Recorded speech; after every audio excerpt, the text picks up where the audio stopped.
अम्मी, मुझे एहसास है आप पे जिम्मेदारियां बहुत बढ़ गई है ना, लेकिन अब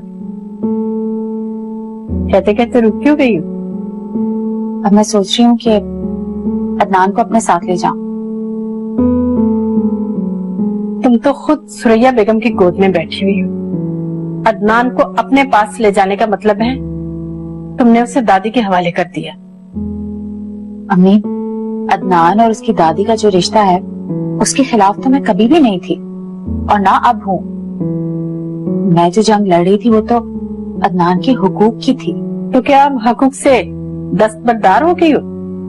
नहीं अम्मी, अदनान अगर मेरे पास रहेगा तो इसका ये मतलब तो नहीं है ना कि अदनान की सारी जायदाद मैं सुरैया बेगम के नाम कर दूंगी।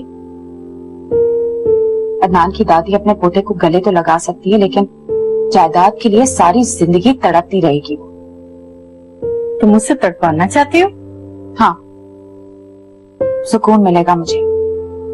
अगर वो औरत जुल्म करना जानती है ना तो मैं भी बदला लेना जानती हूँ अम्मी।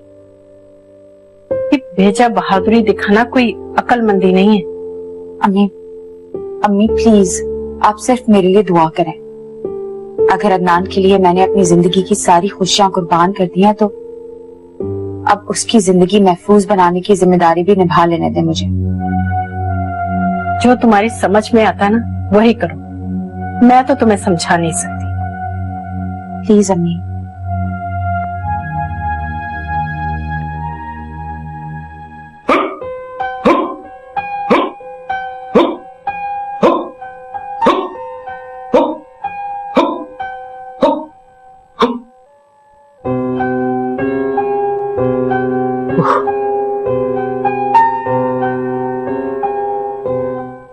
लड़की, तुझे तो बदरूहों ने बुरी तरह जगड़ रखा है। बाबा जी, हाँ मेरी धी के लिए कुछ करे ना। अपनी बेटी के नाम का सदका कितने अरसे से नहीं दिया? बहुत दिन हो गए। अभी और इसी वक्त गरीबों को खाना खिलाने का सदका कर। बाबा जी, मैं 3000 रुपए देती हूँ गरीबों को खाना खिलाने ना। क्यों गुनाहगार करती है बाबा को?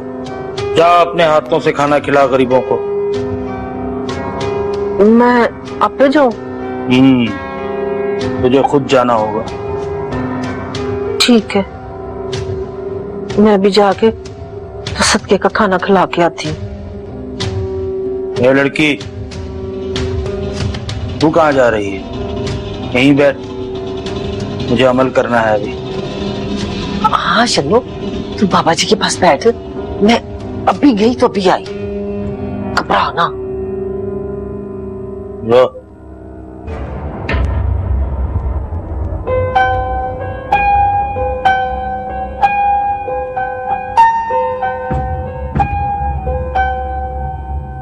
ये लड़की,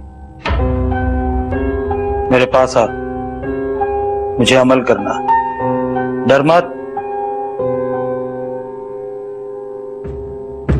बहुत डर लग रहा है तुझे? चल मैं खुद आ जाता हूं।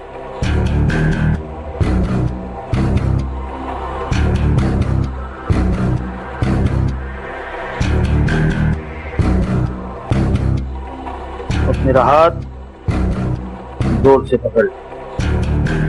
बदरूहें छुड़ाना भी चाहें तो हाथ मत छोड़ना मेरा। पकड़।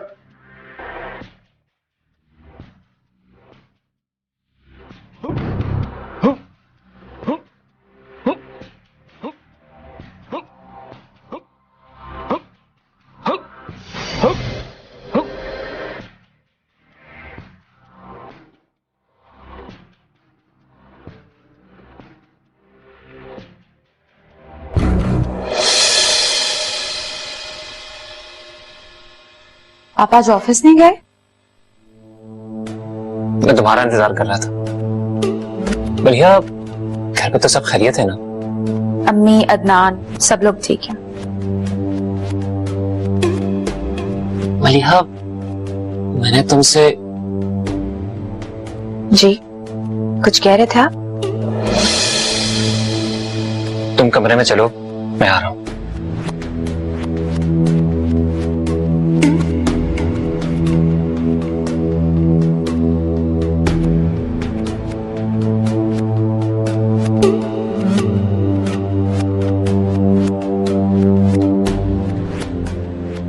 ये अकेली आ गई? वो मम्मी, तुम तो कह रहे थे कि मैंने मलिया की अच्छी तरह खबर ली है, अदनान को लेकर ही साथ आएगी। मम्मी अदनान भी आ जाएगा। तुम अगर इसी तरह कमजोरी दिखाते रहे तो अदनान हमारे पास कभी नहीं आएगा। आप क्या समझती हैं कि सिर्फ आप जीतती हैं? वो भी किसी से कम नहीं है मम्मी। ऑलरेडी हमें शिकस्त दे चुकी हैं। मुझे शिकस्त देखने की आदत नहीं है। मैं मर तो सकती हूँ लेकिन शिकस्त बर्दाश्त नहीं कर सकती। तो फिर मैं क्या करूं?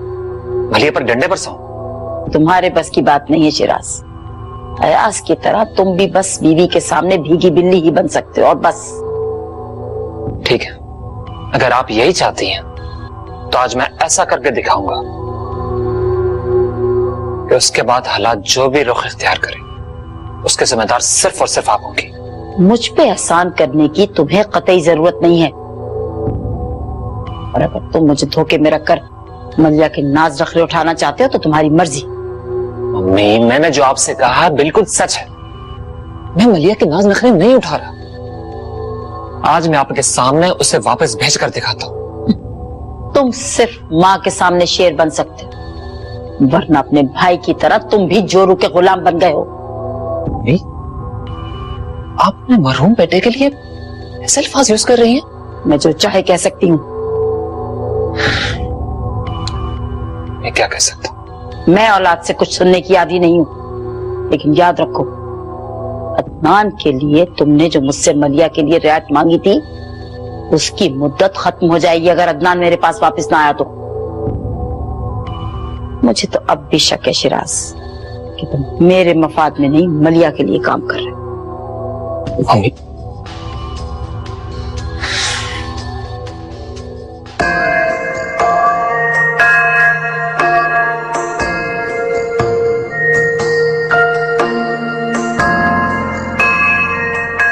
तुम्हारी बेटी की जिंदगी खतरे में है।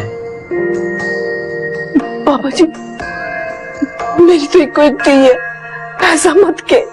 इस पर बदरूहों ने हमला कर दिया था, वो तो हमने थाम लिया, वरना बहुत नुकसान उठाती है। अम्मा कार्जल मैंने नहीं करवाना अमन। बकवास ना कर, देखा नहीं है पापा जी तेरे लिए कितनी मेहनत कर रहे हैं। कोई नहीं, दरअसल ये डर गई है। होता है। अम्मा कार चलना। चुप कर। इसे अभी घर ले जा। कुछ दिनों में जब इसका डर खौफ कम हो जाएगा तो मैं इस पे फिर अमल करूंगा। ठीक है पापा जी।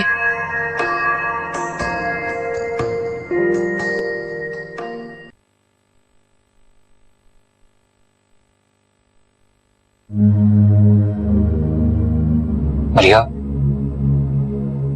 मैंने तुमसे अदनान के बारे में कोई बात की थी।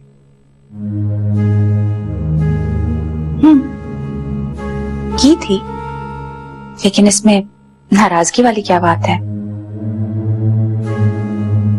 मलिया, तुम इसे मेरी दरख्वास्त समझो या मेरा हुक्म, लेकिन आज ही तामील करनी है। आपका हुक्म सर आंखों पर, लेकिन आप पहले मुझे ये बताएं कि आपको